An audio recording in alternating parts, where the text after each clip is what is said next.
हम मीनू झा प्रणाम करै छी समस्त मिथिलावासीके। एकटा राम जी के सोहर लऽ कऽ उपस्थित छी अपन माताजी के संग। धन्यवाद। जय मिथिला, जय मैथिली।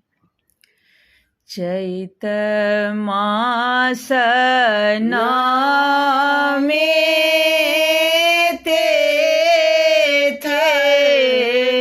सोमा दिन सुंदर भेला रे। चैत मास नामे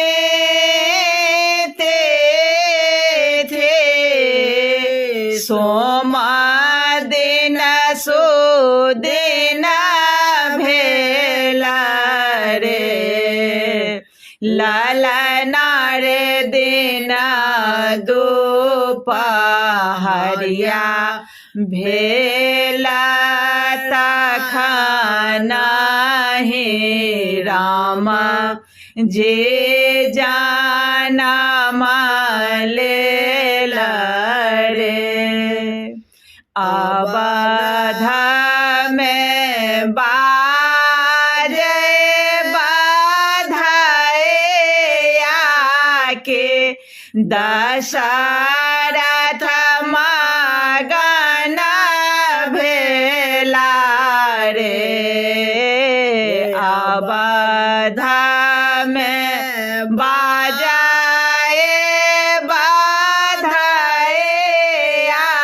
के दशरथ मगन भेला रे।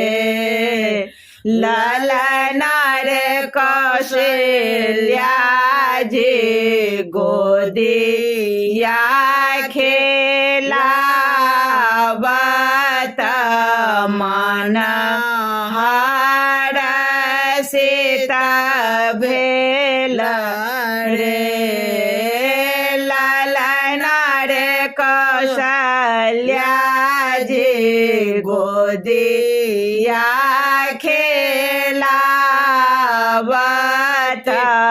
मन हरषित भेला रे।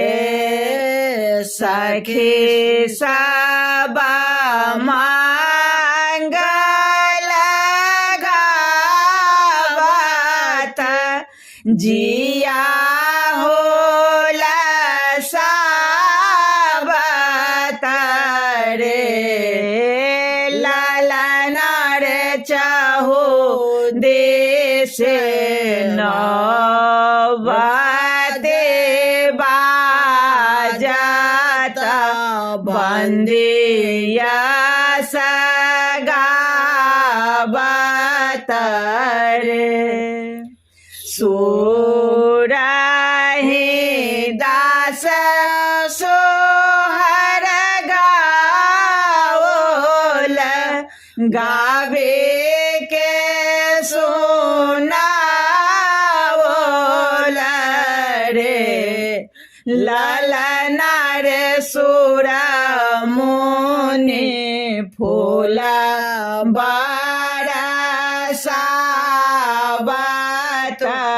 जय जय सुनावत रे। ललना रे सुर मुनि फूला बरसावत जय जय सुनावत